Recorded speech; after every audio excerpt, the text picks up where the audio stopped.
Každý návštěvník Liběchovské zámecké vinárny jistě nepřehlédne v pestré nabídce exotických názvů jídel specialitu podniku Liběchovského pstruha. Příprava této pochoutky je jistě zajímavá a pro zkušeného kuchaře prací trvající jen několik minut.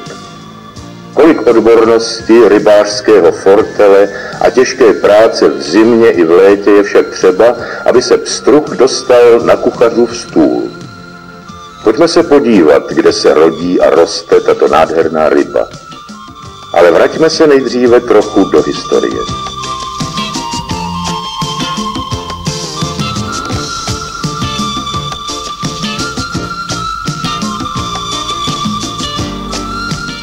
Majitel Liběchovského panství Hubert Pachta z Rájova dal postavit v roce 1750 kapličku nad pramenem bystré a čisté vody.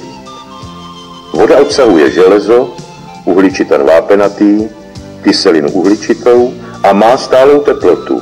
V létě i v zimě 9,5 stupňů Celsia. Místní obyvatelé jí přisuzovali léčebné účinky a říkali jí Boží voda. Podle ní byla pravděpodobně osada Boží voda nazvána. U kapličky s pramenem nechal liběchovský pán postavit lázně, které byly později zrušeny a budova sloužila jako nemocnice. A konečně v roce 1926 byla přestavěna na hostinec. V roce 1945 patřil objekt a pozemky velkostatku a v témže roce je zde vybudována pstruhárna s umělým odchovem. První jikry pstruha duhového se v letech 1945 až 1947 dováží z Kalifornie. Po různých úpravách dnes státní rybářství pod vedením inženýra Jiřího Vacka vlastní 5 rybníčků kruhových, 18 rybníčků krmných a rybník o výměře 2,5 hektaru.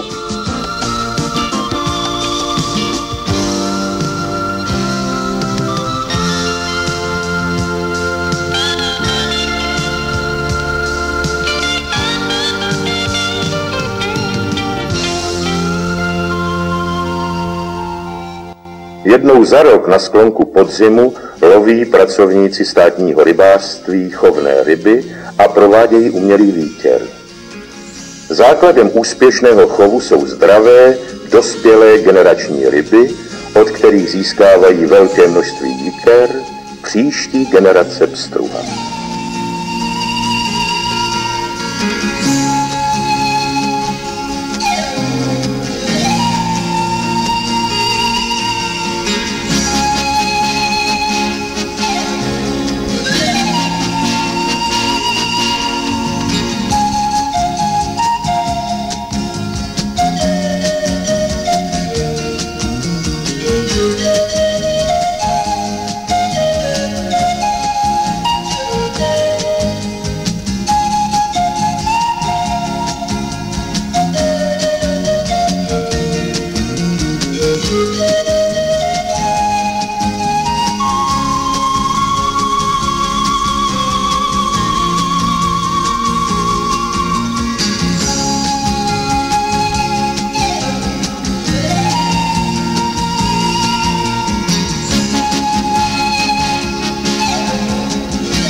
V objektu umělé líhně se oplozené jikry ukládají na líhňařské aparáty různých konstrukcí, jako je Ryklův, Rykvackův, Čejsova láhev, velkokapacitní láhev Dněpr nebo do skříňových inkubátorů. Společným principem je zajištění dokonalého omývání jiker čistou vodou, která je bohatě okysličena. Po náležitém ošetřování spočívajícím v dezinfekci a odstraňování neoplozených jiker se rodí malí pstroužci. Nemotorní, bezbraní, ale plní života, kteří se začínají časem podobat tvarem i zbarvením svým bratrancům a rodičům.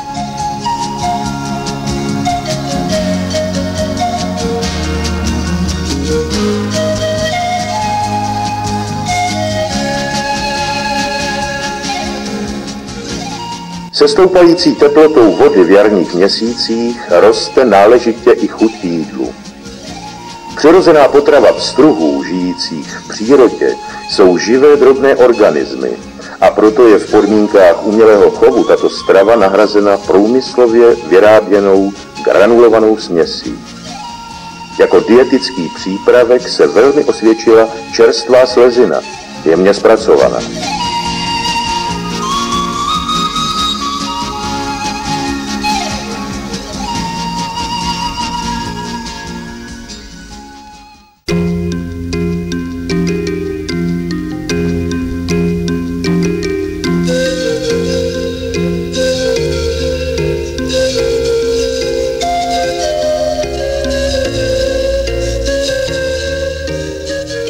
Když pstroužci povyrostou, provádí se speciální počítání pomocí skleněného válce a plůdek se vysazuje do sádek v umělé líhni a do venkovních sádek.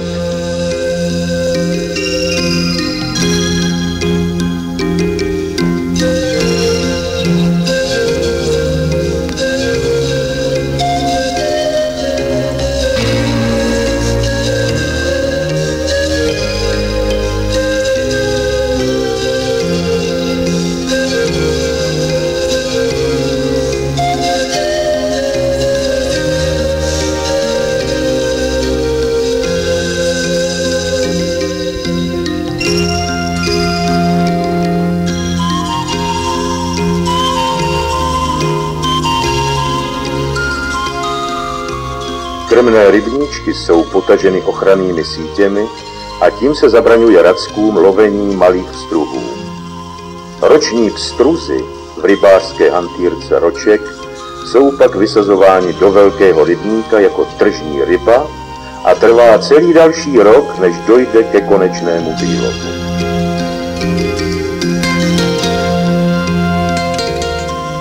Spotřeba krmiva nebývá stejná, protože v teplých měsících jsou ryby, jak se říká, žravější, a tak se zásobování provádí v nepravidelných cyklech, které jsou však předem určeny.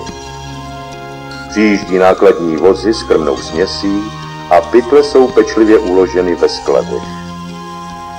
Krmná směs je dvojího druhu. Pro menší pstroužky, kteří se krmí 4x až 5x denně, a pro pstruhy tržní, kteří dostávají jen jednou denně.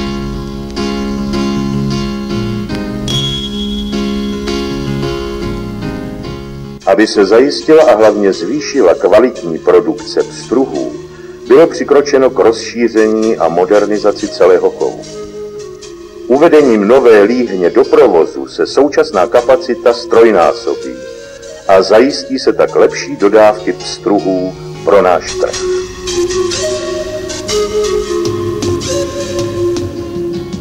Salmo Gairdneri irideus je latinský název pstruha duhového.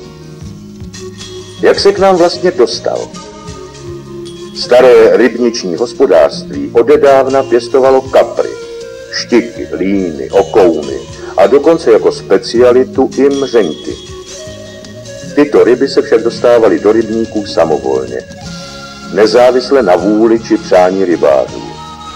Později byl objeven pstruh jako ryba vhodná k hospodářskému chovu. Jako lahůdková ryba potoků a řek byl loven od nepaměti. Ukázalo se však, že se mu daří i v chudých a studených rybnících. Již v roce 1589 provozoval Ecechil Malovec ze Čtíně speciální odchov s rybou pstruhovou a až 3x týdně posílal živé a uzené pstruhy na Hradec a Hlubokou. Dodávkami živých pstruhů ke kuchyni českých králů byla proslavena zvláště Sušice.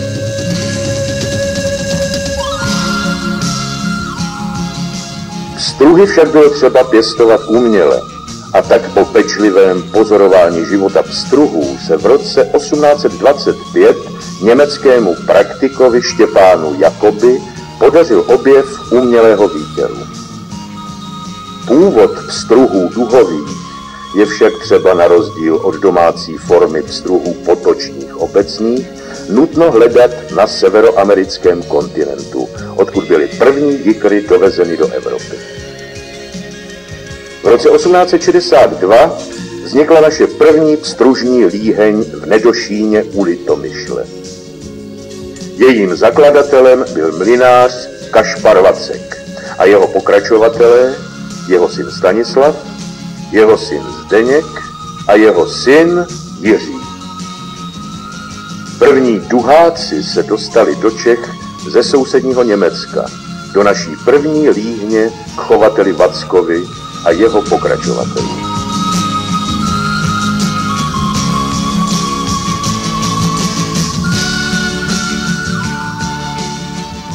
Od té doby se chov pstruhů duhových cílevědomě rozšiřuje v umělých líhních státního rybářství a zájmových organizací Českého i Slovenského rybářského svazu.